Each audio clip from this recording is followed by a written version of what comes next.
Hare Krishna. Today is Sunday 29th of November 2020. On behalf of ISKCON Scarborough, I would like to welcome each one of you to this ninth successive month of virtual classes. So if you remember, we started off mid-March and we're still going with these virtual classes. Today is the last day in this year's Kartik month as well. So from tomorrow, it's Margasirsa month, as Lord Krishna teaches us in Bhagavad Gita 10.35. Masana Margasirsoham, of months I am Margasirsa, which happens during November and December. So today we are honored to welcome back His Grace Dravida Prabhu to give us, believe it or not, 11th class for ISKCON Scarborough devotees since March of 2020. Yeah, today is the 11th class. Today, Prabhu will be speaking to us on the topic of, it's actually selected prayers of Prahlad Maharaj from Srimad Bhagavatam. Previous virtual classes in the last few months by Prabhu were taking shelter of Krishna in times of danger. Dasamula, the 10 roots of Gaudiya Vaishnava philosophy, he Prabhu split it into two parts and gave fascinating classes on those. And Lord Kapiladev's Sadhu Sangashtaka, so 8 verses from his teachings to his mother in Srimad Bhagavatam on the glories of Sadhu Sangha. This is from the 3rd canto. Then Prabhu gave a class on Sri Krishna Katashtika from the 12th canto, and then 2 parts of 6 limbs of surrender. And also, Prabhu gave a class on Shikshashtaka and other poetic verses, followed by Lord Rishabdev's teachings to his son from the 5th canto. And today, here we are, selected prayers of Prahlad Maharaj from Srimad Bhagavatam. And the reason why I mentioned all these previous classes were because some of you would have missed those classes, but it's great to have the personal association, at least virtually, when Prabhu's there. But in the absence, you couldn't make it. All our classes are recorded and posted in YouTube video. You can search ISKCON Scarborough, and then you can relish those wonderful classes. Even if you attended, you can hear them again. And you can also visit ISKCON Scarborough's website, and the links to the videos are there. So a little bit about Dravid Prabhu, because we have Dan and a few others who joined us today. So Dravid Prabhu is a disciple of Srila Prabhupada, and Prabhu joined ISKCON in 1973 and has served as an editor and proofreader for BBT, which is Bhaktivedanta Book Trust, for over 45 years. And from 1983 to 1989, he was part of the team that completed Srila Prabhupada's magnum opus, a commentated English translation of India's jewel of Vedic wisdom, the 18,000 verse Srimad Bhagavatam. Prabhu has also helped produce the revised editions of Srila Prabhupada's Isha Upanishad, Krishna book, Chaitanya Charitamrita, and teachings of Lord Chaitanya, and is part of the team that produces Srila Prabhupada's Vyasa Puja book every year. So in addition to his editing work, Prabhu teaches Bhakti Yoga classes at ISKCON San Diego Temple and other centers in North America. And throughout all this immersion in transcendental literature, Prabhu developed a love for Sanskrit language, and especially the elaborate verses of Bhagavatam, and we'll see that today as well, and other works of Bhakti literature. His devotion and expertise in chanting form a marvelous combination. So he's been a brahmachari throughout his devotional career. So with that, I would like to invite His Grace Dravida Prabhu to speak to us on these selected glorious verses of Prahlad Maharaj. Last 10 minutes, if you have any questions, send it through the chat forum, and I'll ask those questions on behalf of you. Hare Krishna, Prabhu. Hare Krishna, Ananda Gauranga. Thank you, Prabhu. So, basis Srila Prabhupada, Om Jnana, Timbarandasya, Jnanandana Shalakaya, Chakshur Unmidatam Mena, Tasmai Shri Gurave Namaha. I was born in the darkest of ignorance, but my spiritual master Srila Prabhupada opened my eyes with the torchlight of knowledge. I offer my humble obeisance unto him and all members of Sri Parampara.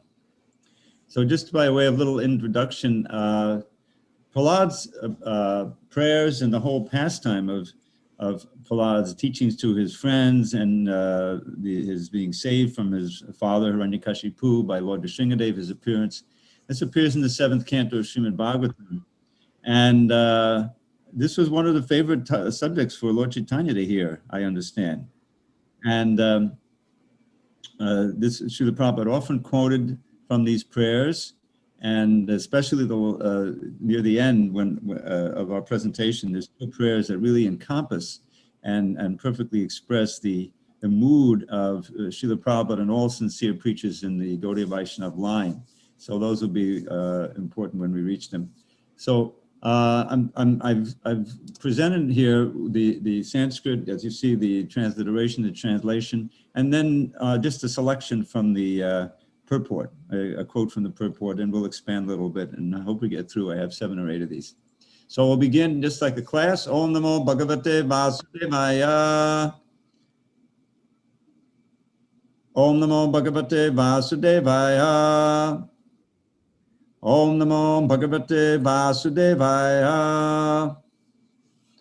So I'll chant this myself. You can chant along or read along. This is the first one, is 7-9-17. Now the context is that after a long time, Hiranyakashipu harassing his son, trying to kill him in so many ways, he couldn't, because Prahlad was completely protected by Krishna. And finally, Hiranyakashipu challenges Prahlad and says, where did your strength come from? It's the same place it comes from you, Father, from God. And so Hiranyakashipu says, is your God in this pillar? And he strikes the pillar with his fist, and out comes Lord Nrsingadev, this unique incarnation of Krishna, half man, half lion. And as a battle takes place, very dramatic. And finally, Hiranyakashipu is slain. And all the gods and Lord Brahma, even Lakshmi Devi and Shiva and Indra, they've all gathered. And but they're afraid, because Nrsingadev is still very furious, and they're afraid to go near him. So they offer their prayers from a distance. And then they encourage Prahlad, he likes you. Why don't you go and see if you can pacify him? So Prahlad is not afraid of Nrsingadev, and he goes right to his lotus feet. And Nrsingadev becomes pacified just by seeing him, places his hand on his head, and gives him the power to offer these beautiful prayers, which are in chapter 9 of the 7th canto. So this is just a selection that some of my favorite ones, and we'll explore them now. Yasmat priya priya viyoga sayoga janma shokagnina sakalayo nashodaya manaha dukkaushadam tadapi dukkamatandiyaham bhuman brahmame vadame tabadasya yogam. O Great One, O Supreme Lord, because of contact with displeasing circumstances and separation from pleasing circumstances, one is placed in a most regrettable position on heavenly or hellish planets, as if burning in a fire of lamentation. Although there are many remedies by which to get out of miserable life, any such remedies in the material world are more miserable than the miseries themselves. Therefore, I think that the only remedy is to engage in your service. Kindly instruct me in this service. From the purport we hear, Prabhupada writes, the entire world is under the illusion that people will be happy by advancing in materialistic measures to counteract the miseries of conditional life. But this attempt will never be successful. Humanity must be trained to engage in the transcendental loving service of the Lord. That is the purpose of the Krishna consciousness movement. There can be no happiness in changing one's material conditions, for everywhere there is trouble and misery. So I'm just going to refer back to the original verse here. So in this verse, in the first 3 lines, Prahlad Maharaj perfectly explains the situation of all of us in this material world.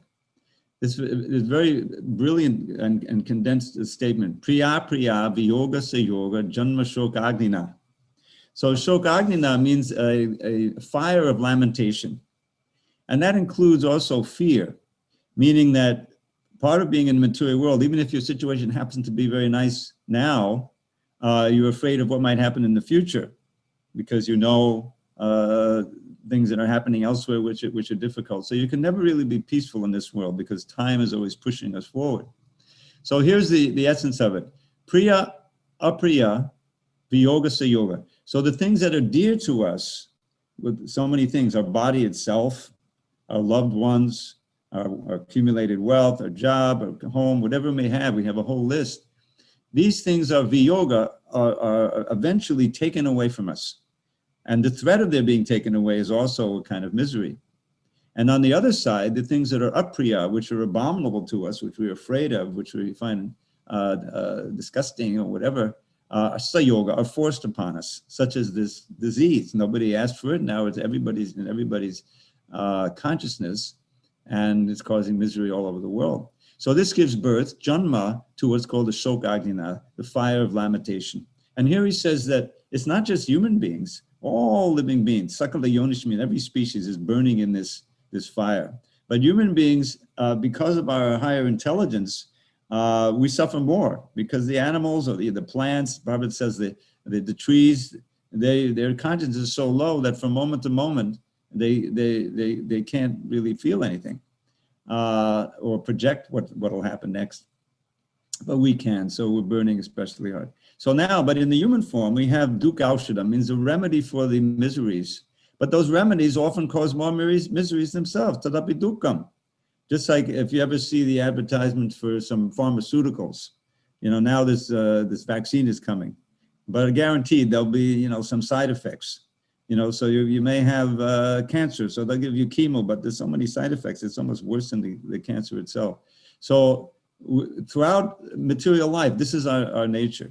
This is the experience we have. We find some trouble, we have some remedy for it, but then it causes some other trouble. And then the essence of the root of the whole problem is atadhyaham. I'm thinking I'm something I'm not. I'm in the bodily concept of life. And so the last line gives a solution. He's addressing Lord Nrsimhadev directly. "O great one, Bhuman, Brahmami, I am wandering amongst all different species, different planets in this fire of lamentation. Please instruct me. Vadame tava dasya yogam." Dasya yoga means bhakti yoga, and how to be a servant of the Lord. Now, of course, Prahlad Maharaj is uttering this prayer on our behalf. You'll often find the great devotees, Narottam Das Thakur in his song, Bhaktivinoda Thakur, and throughout the Bhagavatam, that the realized souls, the great souls, will take the position of conditioned souls and utter prayers that then we can memorize or recite and enter into the mood of to great benefit. So that's our first selection. The next one, this is another one Prabhupada would often quote this prayer. Text 19, 7.9.19. Balasya neha sharanam pitaro nrsimha nartasya chagadam udandvati manjato now taptasya tatpati vadhiya jihanja sheshtas tavan vibhotanabratam todupekshitanam. My Lord Nrsimhadev, O Supreme, because of a bodily conception of life, embodied souls neglected and not cared for by you cannot do anything for their betterment. Whatever remedies they accept, although perhaps temporarily beneficial, are certainly impermanent. For example, a father and mother cannot protect their child, a physician and medicine cannot relieve a suffering patient, and a boat on the ocean cannot protect a drowning man. And one selection from the purport. There are always endeavors for relief from various kinds of suffering in the material world, but none of them are guaranteed measures for protection. They may be beneficial temporarily, but they afford no permanent benefit. Ultimately, the shelter is the Lord, and one who takes shelter of the Lord is protected. This is guaranteed. So, as you may have noticed, this is similar to the last verse, but now he's giving actual examples that we can all relate to. How, despite our greatest efforts, our attempts to negate the suffering in this world fail. As Krishna says so memorably in the Bhagavad Gita, dukkhalayam shashvatam, that this place is an abode of suffering, dukkha, and any situation we have here that may mitigate the suffering, or we think we're successful or happy or secure, is taken away. Shashvatam means it's not permanent. So he gives some examples here. How parents, of course, try to protect their children as best they can, but the whole point is, without your blessing, Lord Nrsimhadev, they fail. Medical science, so much effort. Like just now, they tried to mitigate the sufferings from this disease, but so many people have died. Narta Sachagadam, and a boat. You're being, if you fall over the side of a boat, they may not be able to pull you out. If there's a big storm going on, then you'll drown. So we think we have solutions and remedies, but without the blessings of the Lord, they fail. And that's the point of Srila Prabhupada's comment here in the purport, that the ultimate shelter is the Lord. as Krishna says in that verse with Dukali Mashastra, Mamu Pecha Puna Janma Dukali Mashastra Naptamati Mahamat Sanksidhim Padamangata. That once one has gone back to Godhead, to Krishna Loka, then and only then are we actually free from all of the sufferings in this material world. So that's what we should aspire for. The message here is that it's a huge mistake. All of the efforts, vast efforts, costing so much money and so much time and effort and hopes people have in counteracting the miseries in this world, ultimately will fail. The whole thing, just as we individually will die, the whole world will eventually go up in flames, in annihilation. So the logical thing to do, and which Srila Prabhupada taught us so energetically and with so much sacrifice by giving us the Shastra, is to find the real shelter, and that real shelter is with Krishna at Krishna's lotus feet. That's the boat by which we can cross over this material world.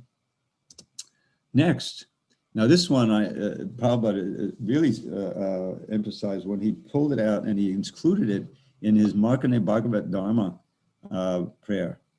I think there was that, or maybe it's the other one he wrote on while he was on the Jaladuta. But this is a declaration of dedication to one's spiritual master.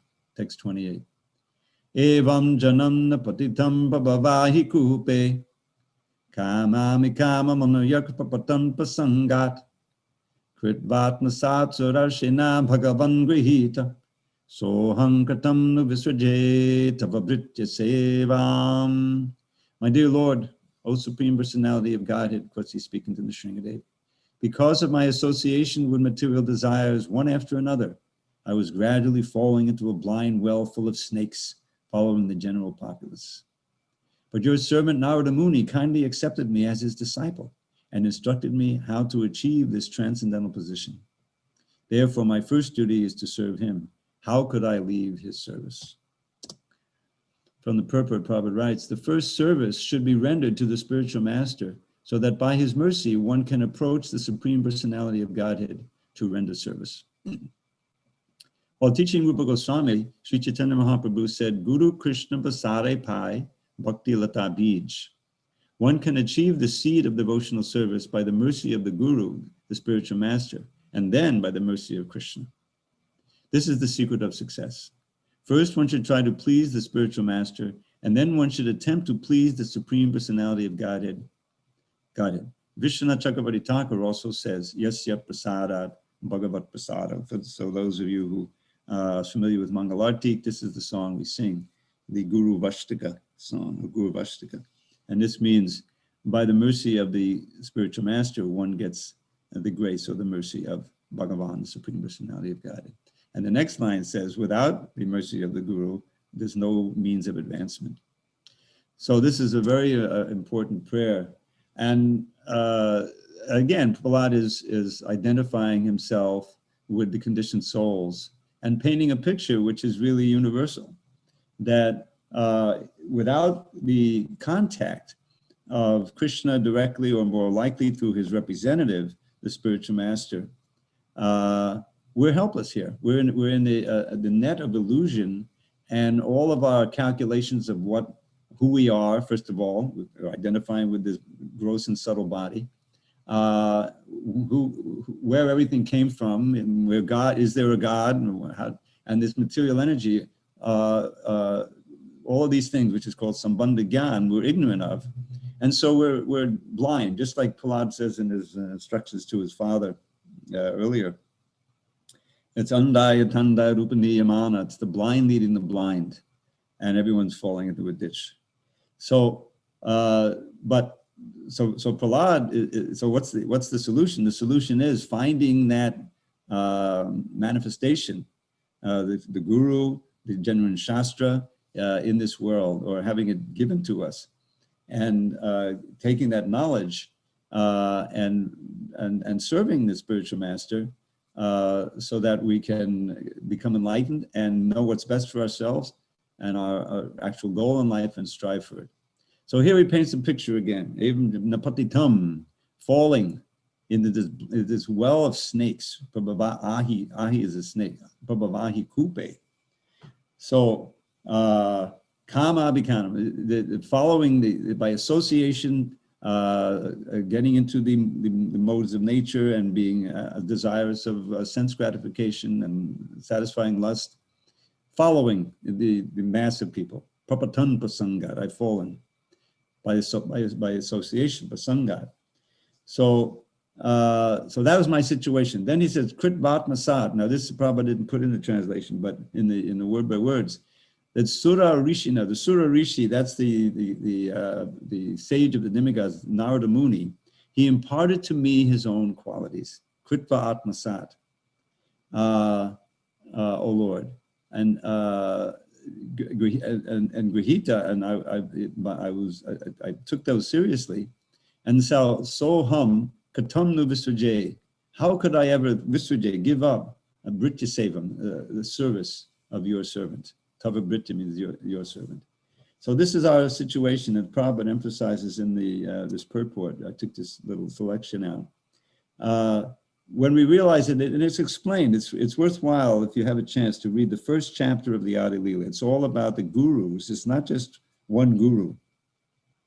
Our experiences that we have a Shiksha Guru. Shiksha Guru is one who instructs, but he's giving the same message. He's giving the message of Krishna and Shukadeva Goswami in the Bhagavatam and the whole parampara as it is, without distortion. And the person has to be personifying those instructions. This gives the potency. By actually understanding the instructions, following them, then when the person also instructs us, then the potency is there. And that's how this movement grew. Prabhupada himself, of course, was pouring out those instructions, and he was purifying others so they could also plant the seed of devotional service. Here in this purport, Prabhupada references Lord Chaitanya's teachings to Rupa Goswami in the 19th chapter of the Madhya Lila of Chaitanya Charitamrita.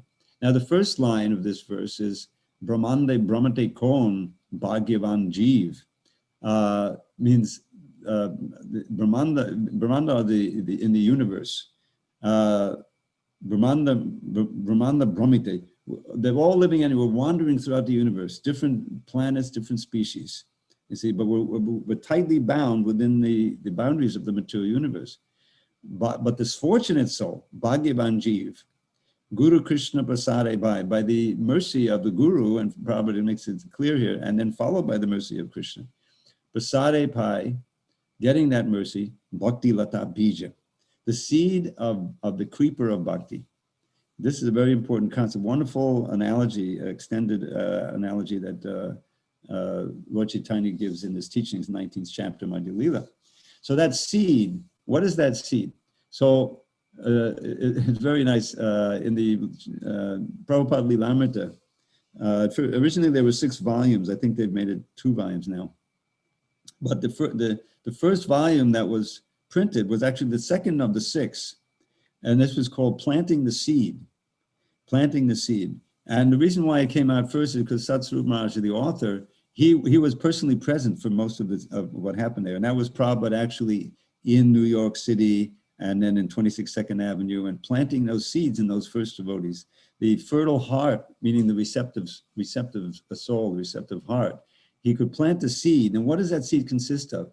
It consists of the instructions and the holy name and the faith in those things that can only be imparted by a devotee, and especially a pure devotee. That yes, if I chant and if I understand this philosophy, I will also attain some of the qualities of this person who's giving it to me. That's really how it works, and the whole thing opens up at that point. Now we have to water that seed by the process of bhakti, beginning with and emphasizing hearing and chanting. And by hearing and chanting, that's Shravan Adi Jal, so Shravan Kirtan Jal, water of hearing and chanting. That creeper flourishes. It's the creeper of desire.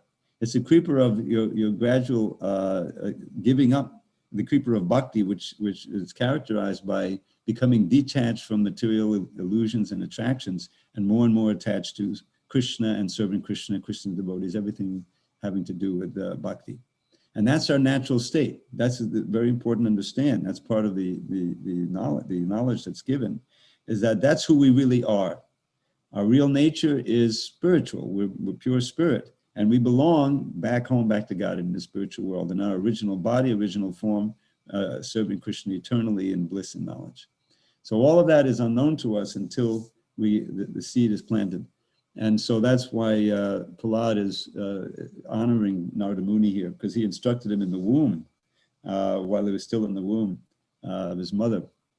That's another story I won't get into. But Narada Muni is the guru of many devotees in the Bhagavatam. He appears in every single canto. In this way, the most famous of the Mahajans.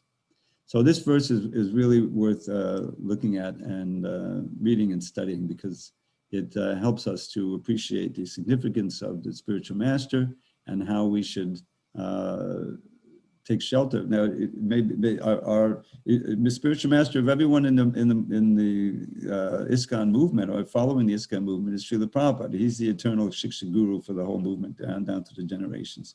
There's still some of us, who have great fortune to be initiates of Srila Prabhupada. But eventually, we'll all pass through the scene, but Prabhupada's legacy will go on because of the sincere disciples of his who have taken their own disciples and on like that. But it'll always be this knowledge that Prabhupada gave that is the foundation of our devotional life and of the ISKCON society. So going on, now we come to those verses. I'm sorry, I know I'm losing track of time here. Okay, almost 8:30. So now this is the first of two verses which are so significant for the whole movement and for all sincere preachers in Krishna consciousness. Prahlad Maharaj gives his own, again, talking about his own situation, and then he describes the real heart of the preacher of Krishna consciousness. So this is text 43. Naivod Vijay Padaduratya Vaitaranyas Vadviyagayana Mahamata Magna Chittaha Shochetito Vimukacheta Sehindriyata Maya Sukhaya Banamun Vahato Vimudhan. O best of the great personalities, I am not at all afraid of material existence. For wherever I stay, I am fully absorbed in thoughts of your glories and activities. My concern is only for the fools and rascals who are making elaborate plans for material happiness and maintaining their families, societies, and countries. I am simply concerned with love for them. And from the purport, we see, as for Prahlad Maharaj, he was not at all unhappy, for although he was in the material world, he was full of Krishna consciousness. Those who are Krishna conscious, trying to serve the Lord, are not unhappy, whereas one who has no assets in Krishna consciousness and is struggling for existence is not only foolish, but extremely unhappy also. Prahlad Maharaj was happy and unhappy simultaneously. He felt happiness and transcendental bliss because of his being Krishna conscious. Yet he felt great unhappiness for the fools and rascals who make elaborate plans to be happy in this material world. So this calls to mind a line from a prayer, I think written by Prabodhananda Saraswati. Maybe Raghunath Das Goswami in his Vilap Kusumanjali. It's Paraduka Duki. Paraduka Duki. Paraduka Duki means to feel unhappiness at the unhappiness of others. This is just the opposite of sociopathy, or psychopathy, where you can even get to the point of relishing others' unhappiness. There was a word for it, came out of the World War II in German, Schadenfreude, happiness at others' misery. So that's clearly the demonic mentality. But the devotee, the soft-hearted devotee, is always sensitive to the sufferings of others, and that's the impetus to spread Krishna consciousness. And this verse perfectly describes, Prahlad is perfectly describing his own situation. Naiva udvijena. This word udvija is a common word. It comes up in Bhagavad Gita and also Prahlad's first instruction to his father. Tatsaru manye sudavada dehinam sada samud vigna diyama sadgahat. That word vigna is the noun for this verb, I think, meaning disturbed. You see? So in that other instruction, he's saying for the embodied living beings, they're always disturbed in this world. Tatsara manye asudabaya dehinam sada samudvigna diyam. Their consciousness is always sada udvigna, disturbed. Why? Asadgrahat. Because we're holding on for dear life to what's impermanent. We're valuing our bodies, which are nothing but these fragile little machines that will eventually be swept away and destroyed. And all of our accumulation in this world, including our loved ones and money and position and identity, everything is going to be destroyed. So how can there not be anxiety? So here he's saying of himself, I have no udvaja, I'm completely at peace. Duratya Vaitaranyas, because I'm already crossed over this Vaitarani river and I'm with you. How do I stay with you? By always hearing and chanting or singing your glories. Twadvirya Gayana, Mahamrita Magna Chitta. I can immerse my mind in the great ocean of nectar. Mahamrita Magna Chitta. And so how can there be any unhappiness? He's already proved that by staying equipoised and blissful. Even his father's trying to boil him in oil, crush him under elephants, poison the snake, throw him off a mountain, chop him to pieces. Every way they had to try to kill somebody, he was protected and simply meditating on the lotus feet of Krishna. So how can there be any disturbance? But now he's saying, Shoche, I am lamenting for what? Vimukha Chaitasa. Vimukha Chaitasa means turning your face away from Krishna. This is the original sin of the conditioned soul. We wanted to enjoy separately. We became averse to serving Krishna. We wanted to be the masters. And so we were given this sphere in the material world where we can try to play at being the controller and the enjoyer and suffer the consequences. So this is what he's contemplating, all of these vimudhas at the end of the verse, who have turned away from Krishna. And then indriyata maya sukhaya, for the sake of the senses, they're trying to eke out this flickering, illusory happiness, maya sukhaya, and bearing a great burden, of the effort to try to do that, how much you have to struggle to even get a few drops of enjoyment here. So this is what he's lamenting over. And this is the mood of the devotees, just like it's said by Prabodhananda Saraswati in his Chaitanya Chandramrita, Vishrang Purna Sukhayate. For those who have been empowered by the merciful sidelong glance of Lord Chaitanya, in other words, are serving him and preaching and are Krishna conscious, they see happiness everywhere in this world because they see the Lord's pastimes being engaged. So they themselves are experiencing bliss, even in difficult circumstances, as Prahlad did. So, they look out and they see the people suffering, and so they feel the urgency of wanting to do something about it. The perfect example was Vasudev Dutt, who was willing to take all the sinful reactions of everyone in the universe on his head, and then they would all go back to God. And Lord Chaitanya cried when he heard that and embraced him and said, they'll all be delivered without you having to take that. You know, the Sankirtan movement is meant to do that.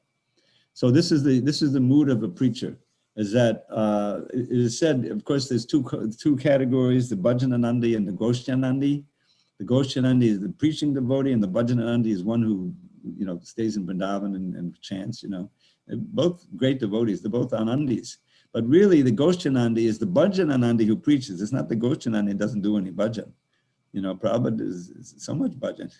But they feel the urgency to go to stay in the cities rather than to stay in, you know, and Prabhupada showed. He left Vrindavan and he came to the, you know, hurly-burly of New York City, last place, you know, not Vaishnava would ordinarily go, who wants to be peaceful.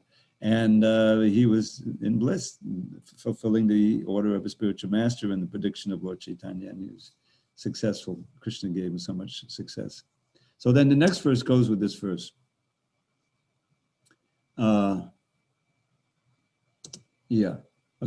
Text 44. Prayena deva munaya sava mukti kama maunam charandi vijanena parata nishta naitan vihaya kripanan vimamuksha eko nanyam tadasya sharanam brahmato nupashye. My dear Lord Nrsingadev, I see that there are many saintly persons indeed, but they are interested only in their own deliverance, not caring for the big cities and towns. They go to the Himalayas or the forest to meditate with vows of silence, Maunavrat. They are not interested in delivering others. As for me, however, I do not wish to be liberated alone, leaving aside all these poor fools and rascals. I know that without Krishna consciousness, without taking shelter of your lotus feet, one cannot be happy. Therefore, I wish to bring them back to shelter at your lotus feet. And from the purport we hear, the members of the Krishna consciousness movement are not at all interested in so-called meditation in the Himalayas or the forest, where one will only make a show of meditation, nor are they interested in opening many schools for yoga and meditation in the cities. Rather, every member of the Krishna consciousness movement is interested in going door to door to try to convince people about the teachings of Bhagavad Gita as it is, the teachings of Lord Chaitanya. That is the purpose of the Hare Krishna movement. The members of the Krishna consciousness movement must be fully convinced that without Krishna, one cannot be happy. So, Prayena Deva, for the most part, he's saying, these munis, these sages, they're only after their own mukti, svava mukti, kama, and this is a kind of lust. Right at the beginning of Bhagavatam, it says dharma projita kaita votra. Is that in this book we're kicking out all the cheating religions, cheating practices. And Prabhupada likes to point out that Sridhar Maharaj in his commentary on this very first verse of the Bhagavatam, the second verse, I'm sorry, he explains that the desire for liberation is also one of these material desires. Bhukti mukti siddhi kami, Lord Chaitanya says. So svava mukti kami, and because they're only interested in their own mukti or liberation, they keep silent, they don't glorify Krishna, and they wander around where there's no people, vijane, in the the Himalayas or the forests or somewhere they're alone. Naparartha nishta, not being determined at all to help others. So this is but I'm not like that. Naitan vihaya kripana. I'm not going to give up these kripanas who I described in the previous verse, these fools and rascals and misers. Vimamuksha eko, only wanting my own soul liberation. Because nanyam tvarasya sharanam brahmato nupasya, I do not see anyone else or anything else that can provide shelter for them, for these souls wandering in this world. So therefore, I have to give it to them. I have to give them the shelter of you, your lotus feet, and the whole knowledge. And this is Prabhupada's mood exactly, and the mood of Bhaktisiddhanta Saraswati, Bhaktivinoda Thakur, all the great preachers in our line, and those who follow them, have this urgency, feel the urgency of saving as many souls as possible who have turned their face away from me. So these two verses perfectly encapsulate the mood of this whole movement, really. And we can take this, Srila Prabhupada found great inspiration in these teachings of Prahlad and these prayers of Prahlad. And so here we see it, manifest in what he did and what he expects all of us to do, the attitude and the consciousness we're meant to have. So I want to share two more with you. These are not from the seventh canto, but from the fifth canto. There's a chapter called "The Residents of Jambudvipa Offer Prayers," and the different personalities come forward and offer their prayers, and Prahlad is one of them. And this one is famous, and you'll see why in a minute. I happened to work on this book, this chapter, in the big marathon, 17-book marathon in the summer of 75 in Los Angeles. So I worked on this particular verse. And when I saw the end of the purport, I immediately memorized the verse, and you'll see why when I read the excerpt. So this is not actually a verse, it's a prose passage. Om Namo Bhagavate Narasimhaya Namaste Jastejase Avadavi Bhavavaddanaka Vaddanangsta Karma Shayan Randaya Tamo Grasa Om Svaha Abhayam Atmanim Bhuhishta Om Shraum. Now that word Shraum there is the seed syllable of Lord Nrsimhadev. When anyone does deity worship, there's these syllables that you chant before worshiping him. So I offer my respectful obeisances unto Lord Nrsimhadev, the source of all power. O my Lord, who possess nails and teeth just like thunderbolts, kindly vanquish our demon-like desires for fruit of activity in this material world. Please appear in our hearts and drive away our ignorance, so that by your mercy we may become fearless in the world for existence, in the struggle for existence in this material world. From the purport we hear, unless one is completely freed of all material desires, which are caused by the dense darkness of ignorance, one cannot fully engage in the devotional service of the Lord. Therefore, we should always offer our prayers to Lord Nrsingadev, who killed Hiranyakashipu, the personification of material desire. Any devotee aspiring to be free of material desires should offer his respectful prayers to Nrsingadev, as Prahlad Maharaj did in this verse. That's the final sentence in the purport. And as soon as I read it while I'm editing the whole thing, I said, oh my God, this is an important verse. And right there on the manuscript, I memorized this verse, and many devotees have. So, obeisance to Nrsingadev. And then when you see repetition in Sanskrit, you know that this is a high emotion and great emphasis and sincerity, obviously. Tejase, the most powerful of the powerful. Avir, please be manifest with your thunderbolt-like nails and your thunderbolt-like teeth.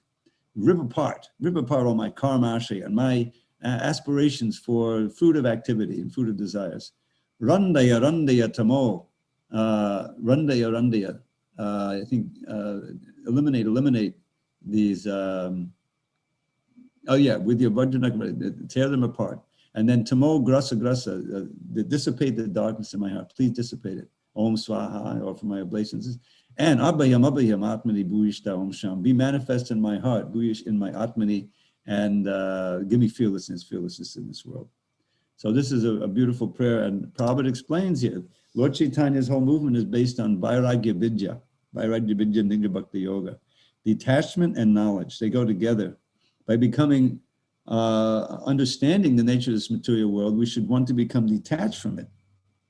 But actually it takes more than knowledge, it takes chanting the holy name. By chanting Hare Krishna and performing other activities of direct devotional service, one actually sublimates those material desires into the spiritual desire to serve Krishna and to be Krishna conscious. So that's the way this movement is going on. That's why the regulations of the practices of devotional service, the do's and don'ts, are essential. Then the knowledge comes alive and we actually can realize the truth of it. So that's that.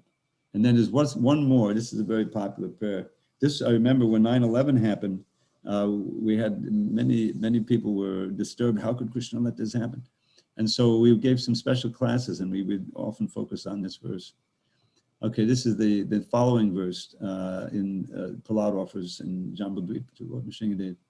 Swasyastu vishwasya kalak prasidatam dhyayantu bhutani shivam mitodaya manasta badram bhajatar hokshaje abeshatam no matadapya haituki. May there be good fortune throughout the universe, and may all envious persons be pacified. May all living entities become calm by practicing bhakti yoga, for by accepting devotional service, they will think of each other's welfare. Therefore, let us all engage in the service of the Supreme Transcendence, Lord Sri Krishna, and always remain absorbed in thought of him. Yeah, from the purport. The material world is full of envious persons, but if one frees himself of envy, he becomes liberal in his social dealings and can think of others' welfare. Anyone who takes up Krishna consciousness and engages himself completely in the service of the Lord cleanses his mind of all envy. Therefore, we should pray to Lord Nrsingadev to sit in our hearts. We should pray, Bahir Nrsingo Vidya Nrsinga. Let Lord Nrsingadev sit in the core of my heart, killing all my bad propensities.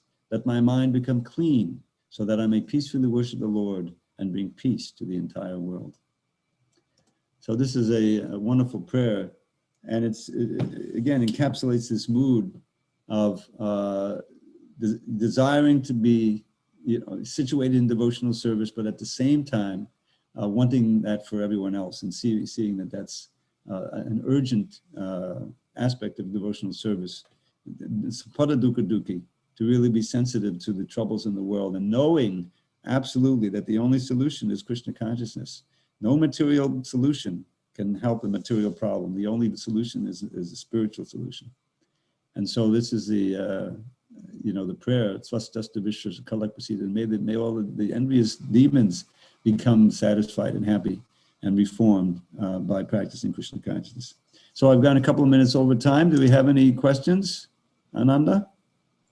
Hare Krishna, Prabhu. So again, thank you very much for this fascinating class, Prabhu. So you always shine light on the treasure that we always have at our disposal. So what I mean is, we always have Srimad Bhagavatam, in our houses, soft copy or hard copy. But that's the treasure that we have. But you're shining the light on the wonderful verses, like you've given so many classes for our ISKCON devotees on Krishna Katastaka, etc. And this is one of those classes where these wonderful verses are coming to the surface. Like if you don't give these explanations, we won't know the value of these wonderful verses that are there in Srimad Bhagavatam. So we are Well, it's very, all, very I'm grateful. just giving a drop of what Prabhupada gave me, and gave us. But this Wonderful. is, yeah, this is how we can remain enlivened, even these dark times, by absorbing ourselves in Krishna Katha and trying to give it to others as much as possible. And then also another thought, as the devotees are thinking of the questions, so please send your questions to the chat forum, especially Dan, who joined us for the very first time. If you have any questions, all questions are great questions, because the question that you may have, other devotees may also want to ask, but they may be shy to ask. So please, we have another 13 minutes to go at least, so you can send your questions. So Prabhu, another thought based on, 7943, the verse that you brought up today. And Hiranyakashipu wanted every possible way to, I mean, he through the boon that he had requested, he does not want to get killed, or from this morning, evening, Right, etc. right, And right. then eventually he got killed. Whereas Prahlad Maharaj, every possible way they actually tried to kill him, but none of them worked. So it's a nice contrast between the father and the Yeah, son when Krishna is there with you. yeah, yeah. This, I mean, Prabhupada, it's really important to really meditate on what Prabhupada undertook to give us Krishna consciousness. It's so inspiring, that getting on that boat. Bhakti Vikas Swami, I'll send this to you, Ananda. You can distribute it if you want. He wrote a book about memories of Srila Prabhupada, and one of the memories is just focusing on him, getting on that boat, Jaladuta, and coming to the West, and how significant that was, and what Prabhupada undertook just in coming, and his determination. And that, illustrates this mood perfectly. How he was willing to undergo like Prahlad could have just fudged it. He didn't have to preach to his father, He could have hidden his devotion. But he wasn't doing that. He was not only preaching to his father, but he was preaching to his classmates, which was even more serious, because that was seditious, undermining the whole kingdom, so to speak. So Prabhupada was like that. He wasn't ready to just throw in the towel and just stay in Vrindavan, and chant. He had, with the urgency of that mission, impelled him to take so many risks of his life. And that will forever be inspiring. Just like you have the Christian religion, the crucifixion, the fact that Jesus was ready to undergo that for the sake of preaching. Prabhupada often cited that, as an example of pure devotion, and the mood of Chaitanya Mahaprabhu, which is undergoing uncomfortable situations in order to give Krishna consciousness to others. Mm. So Beautiful, Prahlad Prabhu. personifies it perfectly. Thank you, Prabhu. We're getting some questions, but before that, one more gentle question, Prabhu. So 7928, where it talks about the declaration of dedication to one's spiritual master, 7928. Prahlad Maharaj says that he's fallen into the blind well of snakes, and we know that, I mean, he was forced to be thrown by his father, but generally, is he praying on behalf of the general devotees? Like, I've fallen into the blind well of snakes, when he says that. And also, so we know that he was taught by Sanda and Amarka, Sukracharya's sons, but what he learned was when he was in the womb of his mother, Kayadu. Yeah. So, so does that, like, and then we know that there are many spiritual, disciples for Narada Muni. We know Vyasadev, Dhruva Maharaj, Chitraketu, and Prachetas, Valmiki, Mrigari, etc., etc. So now all of them took Narada Muni as a Siksha Guru, or or is it a Diksha Guru? No, in many of those cases, they accepted him as Diksha Guru. Okay. And it's sometimes it's not the formal with the fire sacrifice and everything. but certainly, you know, you look at Magari, I mean, he surrendered his life and followed the instructions perfectly. That's the idea, and realized, you know, the result.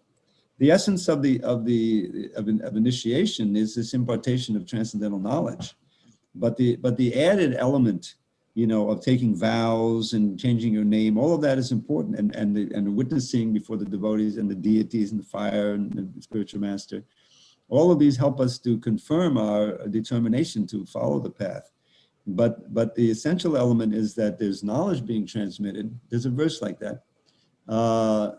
That gradually becomes more and more realized by following the instructions of the spiritual master. And that's why Srila Prabhupada emphasizes in this purport that the first service should be done to the spiritual master. Now we should remember that when you open a book of Srila Prabhupada's and you read and you read with attention and sincerity, that's service. You're serving Srila Prabhupada directly by doing that. He said, I'm present in my words. That's the more important presence even than personally. He said, Bapu and Vani. So that, you know, that sincerity of receiving the knowledge and you know, taking it into one's heart and actually acting on it is the first and most important service we can perform for the spiritual master.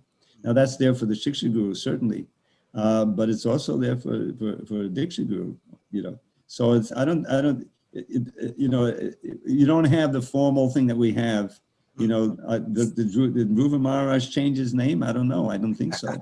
You know, but that was his guru. Same thing with Prahlad. You know, he's known as Prahlad. That was the name given by Hiranyakashipu. Right. You know, it's funny. There's as you probably know, there's a famous devotee in ISKCON named Prahlad Swami. Yeah. I knew him from many years ago. And it never dawned on me until a few years ago that Prahlad is the name for Nrsingadev. Mm. He who gives bliss, right? Or he who is the bliss of Prahlad, right? He who gives bliss to Prahlad is Nrsingadev. But anyway. Beautiful, Prabhu. Thank you. That answered it very well, Prabhu. Thank you so Sure. much. There's one more question from Amal Thakur, Prabhu. Was there any of the four siblings of Prahlad Maharaj, Samhalada or Anulada or Lada or Simika, did they become Krishna consciousness that we know of, or it was just You know, I honestly don't know. Mm-hmm. I don't recall reading. I mean, their names are there in Bhagavatam, I assume, but Right. I don't remember reading anything further beyond that. It may be in some other Purana, which we can research. I can try to find that for you. And then also the other verse, Prabhu, 5:18:8 that you said you memorized based on the last couple of lines of the purport. Yeah, So yeah. that's something that you taught a few of us, and we chant that during the fire sacrifice as well, because there's a nice little swaha there, and it's a beautiful verse to chant for Nrsimhadev. Yeah, and you know that I think I mentioned this when I first taught you, that last word, Traum. Mm-hmm. That, I mean, when I first read it, I said, yeah, that's his, he's ripping apart Nrsingadev, you know? I mean, he's ripping apart Hiranyakashipu, yeah. Yeah, but whereas the other, you know, those seed syllables, Kleem and Shreem, you know, they're very sweet, you know, they're a Traum is, you know. So Prabhu, we have a few more minutes as devotees. You know, they're already getting all the answers through, you know, the explanation that you're giving us. Now, on this last day of Kartik, Prabhu, so, you know, is there anything that you would like? We have a few more hours to go. So is there any advice or suggestion that you give what we can do if some of the devotees were not able to fulfill the Kartik vows? What is the thing that they can do today in the remaining hours to get the maximum benefit, Prabhu? Well, you know, we have a very nice devotee who's here. He was based here, but he was always traveling, was supporting his family and doing things. But he's retired, and so he's been here for almost a month now, and of course doing Kartik. And he gave a wonderful class yesterday on Bhishma Dev, Lord Bhishma Dev, because it's Bhishma Panchaka. This is the last day. Let me just read off the list of how significant this day is. First of all, it's the Purnima. As the Krishna Rasa Yatra, there's another rasa dance Krishna performs here. There's one right before Kartik and one at the end of Kartik. Marriage of Tulsi and Shalagram. Yeah. The appearance of Nimbakacharya. The last day of Bhishma Panchaka is 5 days when he instructed Yudhishthira in the Mahabharata. It's a huge section of the Mahabharata. Yudhishthira was so depressed because of Prabhupada. He saw the mass massacre of all of the soldiers and the animals, and so he didn't want to be the king. And so Bhishma Dev gave him all these instructions. So that took 5 days, and then he left on his own, by his own will. And those that's described graphically in the Bhagavatam. And those prayers in the 9th chapter of the first canto, they'll be worth looking into now, because this is the final day. This is also the end of Chaturmasi and the last day of Kartik. So, I would, it'd be nice if you haven't studied the Rasa Yatra, you could read that chapter in the Krishna book or in the 10th canto that we gave those 5 chapters. That's always, a wonderful meditation. And, or I would look into those prayers of Bhishma Dev's in the 9th chapter. They're so wonderful. And the meter is beautiful. I mean, Chubavan Kamanam, Tama Lavanam, Rabakata Goda, Varan Dadani, and Fapalaka Kodavatan, and Amcham Vijaya Sakira, that's to me, Nabandya. He's saying there, he's describing, Krishna came to stand there to be in front of him. He could have instructed Yudhishthira himself, but he wanted Vishnu to get the honor. So he's now looking at Krishna, and the suspicious time for departure has arrived. And he says, he's the most attractive in all 3 worlds. Kamanam, Tamal Navanam, with his complexion like a tamal tree. His garments are shining just like the sun, golden yellow garments. Ravikata Goda Varambadam Dadani. And around his beautiful lotus face is his curling locks of hair encircling. Alaka Kulavatan and Abjam Vijaya Sakhe. He's the friend of the victor, Arjun. Vijay is the name for victor, for Arjun. Vijaya Sakhe. Ratadastame Nabadya. Let my attraction be drawn to him and not be diverted to anyone else. There's several prayers with that last line. So it's wonderful studying these, and Prabhupada's, wonderful purport. So that may be a nice way to end Kartik. Yeah, that's fantastic, Prabhu. Thank you. So that's Canto 1, Chapter 9. Chapter 9, yeah. It's a little ways in there, those prayers. You can find them. We have a couple of more minutes, Prabhu. So maybe I'm going to find out, not to put Dan on the spot, but Dan, if you're still there, would you like to unmute and maybe comment on today's session, or would you like to ask a question to Dravid Prabhu if you're still there, Dan? I'd just like to say that, I've enjoyed this morning. It was great. I'm a newbie, so a lot of this is new to me. So I just don't know what to comment on. I find it difficult getting used to this new language, but when it's put in English, I certainly could see the whole picture. You did a beautiful job, and I appreciate this session today. It was enlightening, and thank you very much. And well, thank you, Dean. I hope we can do it again soon. You bet. That's what's great about this. You really don't have to travel anywhere. You just press the right buttons, and you get a worldwide sangha.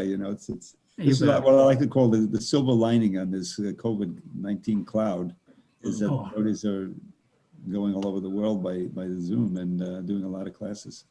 Thank you. And it's good too. It's great that this can be done this way and reaching out to people through this.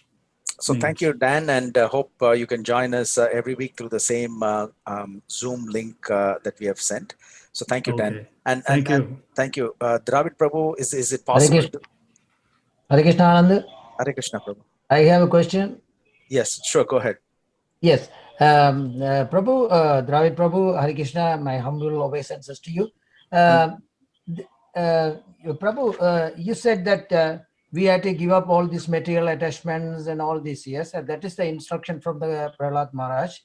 But then if you see in Dhruva Maharaj case, the Lord said, no, even if you don't want it, then I will give you, then you are going to rule that kingdom for 36,000 years, and then you enjoy the opulences and all, which I'm going to give to you. And also Prahlad Maharaj the same, that he also did the ruling of the country after his father's this thing, yes? Yeah. So in that point, how we can Well, you know, the different devotees have different, you know, profiles, what you want to call them. Prahlad never, you know, he never manifested that, you know, from in the womb, you know, he was a pure devotee. He's a Mahajan, you know. Yeah. The Dhruva, you know, that was his reason for going out in the forest. You know, was all he was upset because his father, you know, his stepmother insulted him and all these things.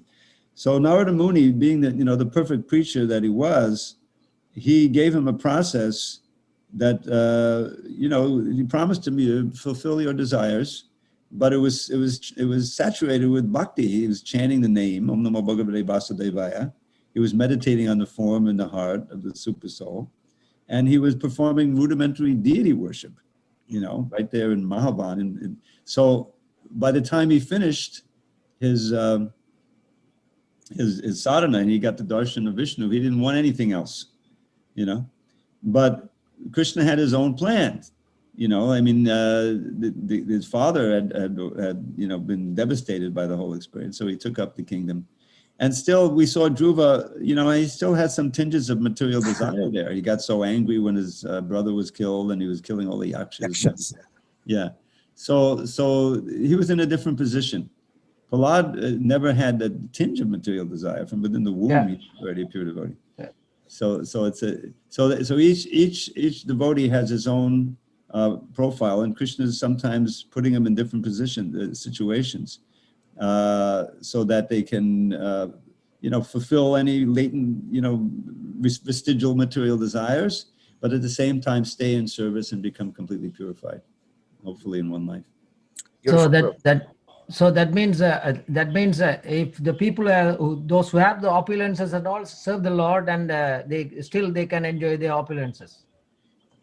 Yeah, to a certain degree, but I mean that we should all aspire to become free of those material desires. This is what Prabhupada, when Prabhupada presented began the movement, he saw, well, it's, you know, they're not going to be all brahmacharis and sannyasis here, because especially when he went to the West Coast to San Francisco, the boys and girls were coming together with their girlfriends, you know. So he said, okay, well, there's this marriage, this grahastha ashram now. I'll perform the marriages, which itself was revolutionary. That had never been done before by sannyasis.